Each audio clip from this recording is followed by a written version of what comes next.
Hey there everybody, welcome back to the channel. You're watching Ritter Will Do, and all I gotta say is wow. I can't believe how much interest the last video that I did about my uneven wear blade on my snowblower has drawn. It has drawn a lot of interest. A lot of you guys have given me some great ideas, some great tips. We're gonna look at some of those ideas. We're gonna eliminate some of those theories that you guys have suggested. And we're going to talk a little bit more about why and what and how it's going on here. If you don't know what I'm talking about, stay tuned, you will. All right, you guys, we are going to take a look at the bottom edge of my snowblower. And I want you to take a notice real carefully here. Are you noticing this yet? This bottom edge, the right-hand side of the snowblower, has about an inch left of wear on this UHMW wear blade. And then if we go back over here all the way to the right-hand side, there's just like half an inch left, maybe less, maybe half an inch. It's a little bit hard to tell because this plastic kind of curls over. See what I mean here? Yeah, kind of curls over, right? And wears that way. But there's about a half an inch left here probably. We're going to figure out why that is. Got a couple ideas. Some of you in the comments have brought up some great points that make sense. So we're going to talk about those, and we're going to eliminate some other ideas. Stick around, guys. More snowblower science experiments coming up. So you guys might be wondering, why am I in the driveway? Well, a couple of you have commented that my driveway might slope one way or the other, and that is going to cause the wear edge to wear unevenly. Well, my driveway only slopes from the garage down to the street. It only slopes that way. Everybody else's does the same way. As far as sloping this way and that way, it doesn't happen. Check out my garage here. The floor we're sitting on right now. I got a 4-foot level, and I got it laying perpendicular to the garage here. And I even got a trusty rusty flashlight. Let's see, can you guys see that? See if I go like this. There we go. We're right on the bubble. The sloping of the driveway eliminated, okay? Sloping of the garage floor eliminated. It's not a factor. So let's check out another factor that you guys brought up. The other factor that you guys were talking about was my tire pressure in my tires. So let's check it out, okay? We'll do the rear tires first. Right there we have about, let's see, that would be 15, 16. We have about 16 pounds of pressure. Okay, 16 pounds of pressure in that rear tire. All right. Now we're going to go over around. We're going to check out the other rear tire. All right, look at that. 16 pounds of pressure. Okay.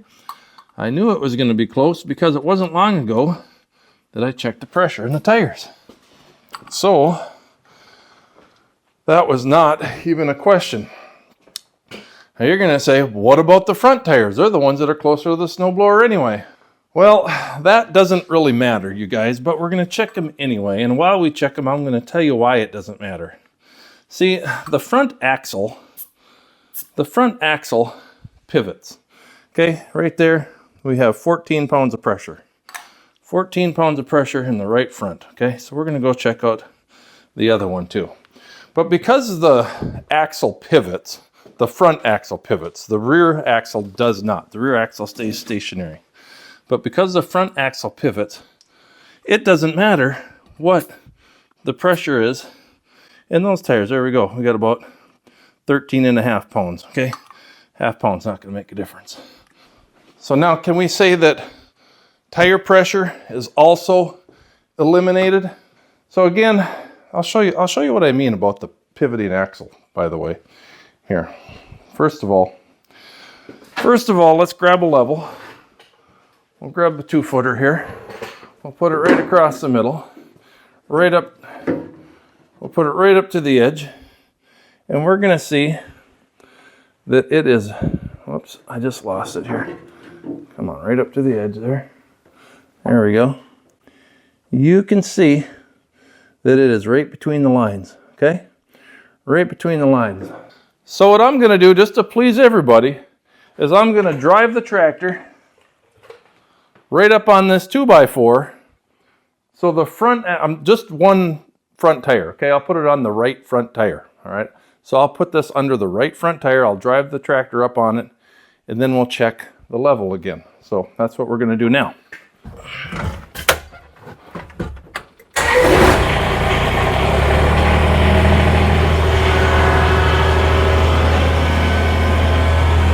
There we go. Go ahead a little more. All right. Take a look. Here we go. You can even tell left tire, right tire. Okay. Now I'm going to check the level. Put it here on the snowblower, right up to the edge, and once again, it's perfect. Right there, right?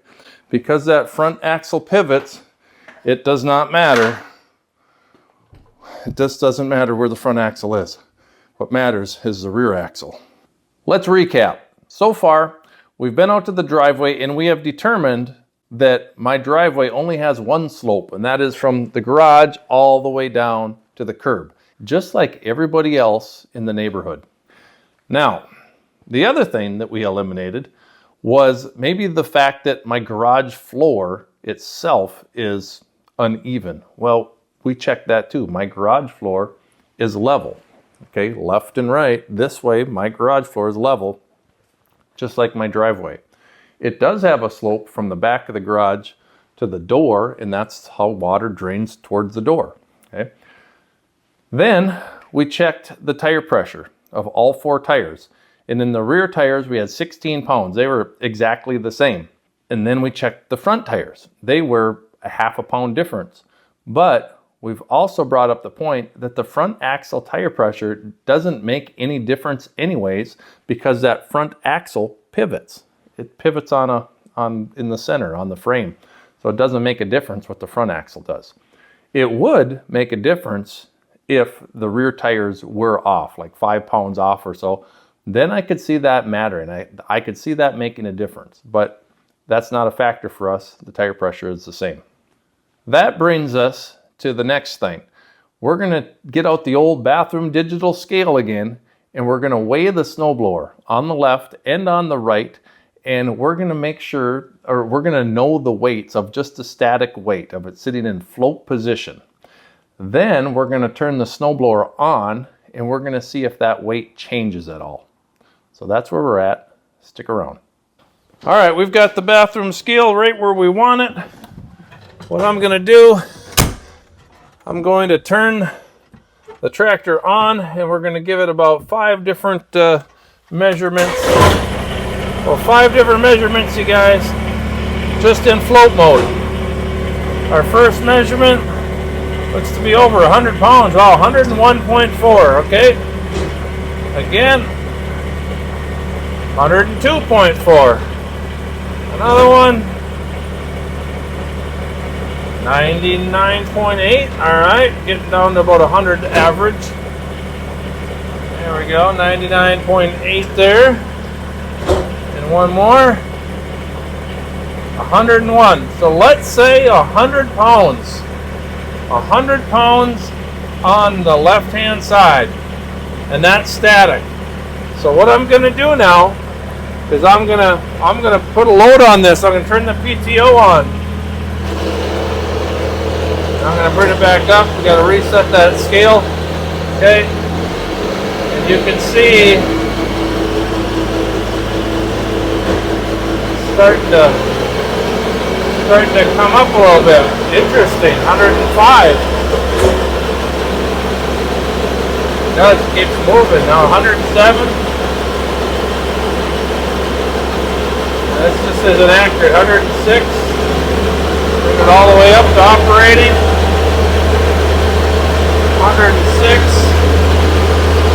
There we go. Okay, I can get behind this. Go back down. Put 105. 105 pounds. One more time. 106. 105, 106, saw 107 there. One last time.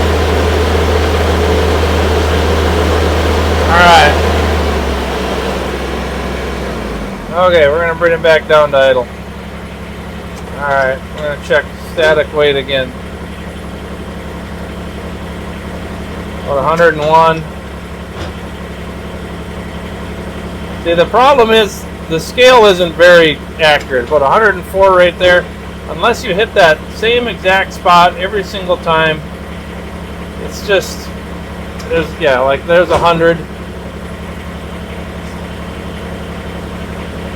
Another 100. So I'm going to say it added 5 pounds with the thing on. I'm going to turn it off now. So here we are. We've got an unsolved mystery. I don't know what it is. I don't know. My theory was, remember my theory was that because this impeller rotates clockwise, it caused the snowblower to tilt this direction. Okay? But we just measured this side with the scale and have determined that it also adds 5 pounds with the PTO engaged. Just like it did over on this side, on the right-hand side. It's like the same effect. But one factor somebody did bring up, one factor somebody brought up was that because of the torque that the impeller makes with the snow, we are not able to measure it with a full load of snow in it. We can't do that. I mean, I just don't know how we would weigh that and figure it out. We don't have the actual scientific equipment to figure that out. So I wish we did. That would be kind of neat. But we just don't. We can't figure that out. So we have to kind of go with the assumption that maybe torque has something to do with it. But what was also interesting is this side weighed more than that side. It weighs about 10 pounds more, which is about the same amount of weight that I wanted to add to that side to try to even things out. So here we are again. We've got an unsolved mystery on our hands. We might never get to the bottom of this, and I hate that. It really bugs me that I don't have a solution yet, because I want to fix the problem, but I don't know how to fix the problem because I don't know what the problem is, other than the wear edge is wearing faster on one side than the other. But why? Why is it wearing? Look at it. It's wearing quite a lot, quite fast, right? Just doesn't make any sense. Oh, another thing that was brought up, because you're thinking of this right now. Another thing that was brought up are my skid shoes uneven. Well, they're really not, because my skid shoes, the side shoes, are not really made as side shoes. I used that UHMW again, and I just drilled one hole, so I can't really adjust it, but you can fit a piece of paper under it. They're not even touching. The snowblower is all the way to the ground right now. But on both sides, same issue, okay? Same issue. But eventually, that UHMW will wear down far enough to where the skid shoes will touch the ground. But again, it brings us to the fact that it's wearing uneven for whatever reason. So all these scientific tools that we have at our disposal, bathroom scales and 2x4s and an air pressure gauge, which may in fact be our most scientific tool after all. I know that bathroom scale's off. My vegetarian nachos and salsa at nighttime doesn't seem to be working. I think the scale's lying to me. I don't know, guys. If you got a solution, let me know in the comments. I'm sorry that we didn't solve anything. Hit the thumbs down, leave me a nasty comment, and send me some hate mail. That's all. That's the advice I got. Oh, okay. I wish I had an answer. I don't. So until next time, keep on tractoring, and God bless.